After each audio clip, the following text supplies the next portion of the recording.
Oke, selamat berjumpa kembali. Kali ini kita akan sambung soal dari nomor 6 sampai 10. Tetap saya mengingatkan kepada kita semua, jangan lupa subscribe video ini ya, agar menjadi semakin tambah semangat untuk membuat dan membagikan ilmu kepada Anda semua. Oke, mari kita lihat nomor 6. Beberapa faktor yang mempengaruhi besarnya gagal induksi elektromagnetik. 1. Jumlah lilitan kawat pada kumparan. 2. Arah garis gaya magnet dalam kumparan. 3. Kecepatan gerak magnet atau kumparan. Yang keempat, arah lilitan kawat pada kumparan. Pernyataan yang benar adalah nomor berapa? Oke. Nah, jadi kembali ke kertas tadi. Jadi kalau ditanya besarnya GGL yang mempengaruhinya, itu nanti ada rumusnya. E sama dengan minus N dikali turunan flux terhadap waktu.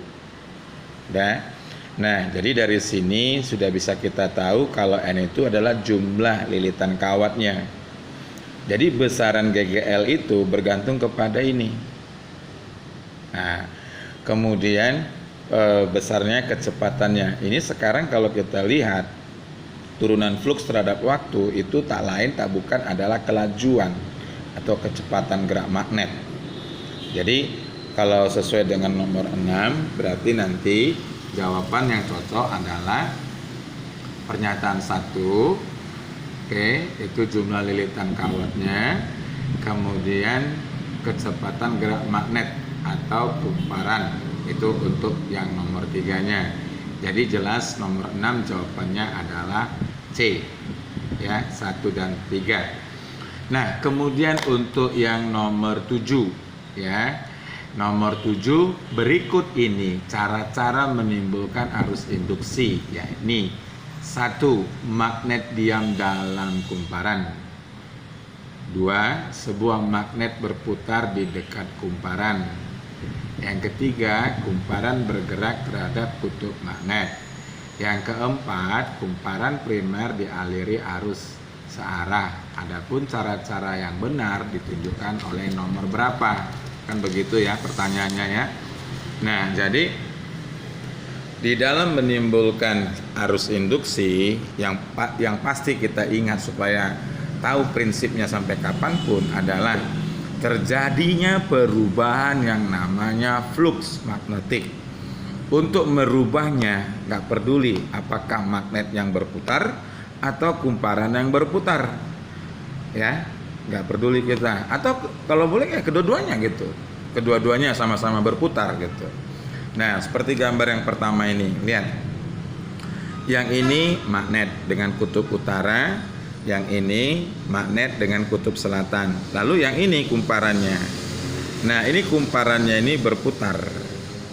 Oke, dia berputar kumparannya. Jadi dengan begitu kumparan berputar, magnetnya diam. Ya, magnetnya diam, otomatis akan dapat menghasilkan arus induksi. Ya, ini nanti bisa kita pelajari lebih lanjut pada bagian generator. Ya, nah kemudian kalau misalnya seperti ini magnetnya. Nah, magnetnya ini berputar, dibantu dengan porosnya yang dipasang dalam bentuk tangkai. Nah, dia berputar, kumparan ada di bawahnya. Nah, ini juga kan menghasilkan yang namanya perubahan garis gaya magnetik atau perubahan flux. Jadi tolong diingat, dicamkan baik-baik. GGL induksi itu timbul kalau ada perubahan. Ya, kalau nggak ada perubahan nggak ada lah arus induksinya. Oke. Nah, jadi yang ini magnetnya dia berputar, kumparannya diam. Ya, jadi nomor 7 bisa kita jawab, kita tentukan pilihannya sesuai dengan soal.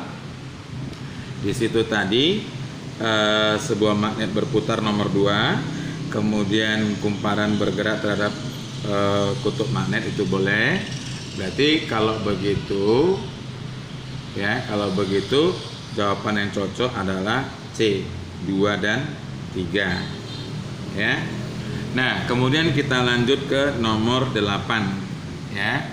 Nomor 8 coba diperhatikan baik-baik ya. Diperhatikan baik-baik di situ. Berikut ini yang menimbulkan gagal induksi kecuali. Nah, berarti kan ada kata kecuali, dia suruh cari yang salah. Nah, kalau begitu kita lihat dulu opsinya. Kumparan berputar dalam magnet. Itu boleh benar ya, masih ada hubungannya dengan nomor 7 tadi kan. Nah, kemudian opsi B ya, opsi B magnet keluar masuk kumparan ya. Berarti sama aja maksudnya magnetnya yang bergerak ya. Yang C, magnet batang terkurung dalam magnet. Gimana nih kalimatnya ya? Magnet batang terkurung dalam magnet. Ya, inilah dia yang salah. Ya. Nah, oke. Jadi untuk nomor 8 jawabannya C. Nah, kemudian kita lihat nomor 9. Nah, nomor 9, jika dinamo sepeda berputar makin cepat, maka lampu sepeda menyala. Nah, jadi dia tanyakan gini loh, kira-kira seperti apa keadaan nyala lampu itu apabila dinamo sepeda itu makin kencang berputarnya. Jadi kan dari dari faktor-faktornya tadi, kecepatan magnet berputar atau kecepatan kumparan berputar itu akan menghasilkan semakin banyak garis-garis gaya magnetik yang berputar memotong kumparan. Ya, seperti itu. Nah, kalau semakin banyak berarti kan semakin besar arus yang dihasilkan. Besar arus yang dihasilkan maka lampu semakin terang. Nah, seperti itulah. Nah, sekarang kita lihat apanya, opsinya.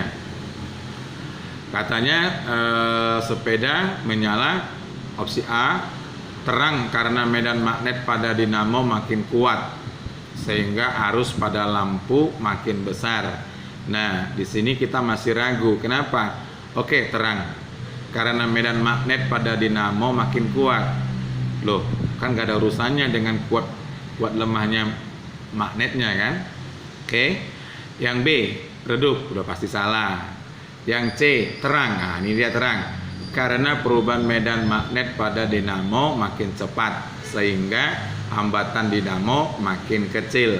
Ini boleh ya. Kenapa? Karena ada kata perubahan medan magnet pada dinamo makin cepat. Berarti kan pengertiannya kuat arus itu makin besar. So, kalau kuat arusnya makin besar berarti hambatannya makin kecil dong.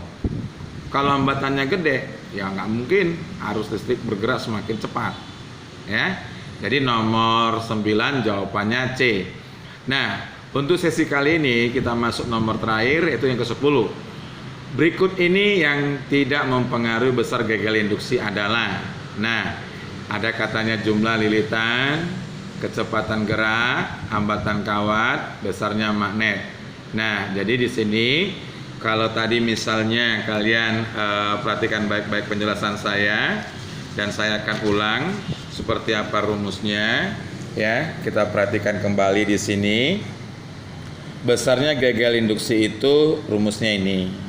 Ya, ini banyak lilitan dan ini perubahan flux terhadap waktu atau dengan kata lain laju lah atau kecepatan.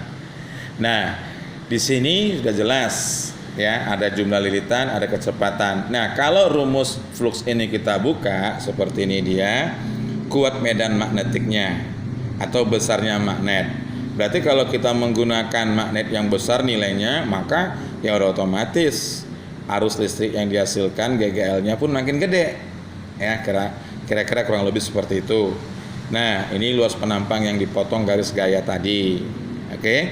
Jadi untuk itu dapatlah kita selesaikan jawaban untuk nomor 10 dengan memperhatikan kembali soalnya Hati-hati ya jebakannya ya. Berikut ini yang tidak, berarti suruh cari yang salah dong. Nah kalau begitu jawaban yang cocok adalah C, hambatan kawatnya. Soalnya dari tadi kan kita nggak ada melihat di situ ada dia bahas tentang hambatan, ya. Oke, itu saja dulu dari nomor 6 sampai nomor 10 untuk sesi yang kedua ini.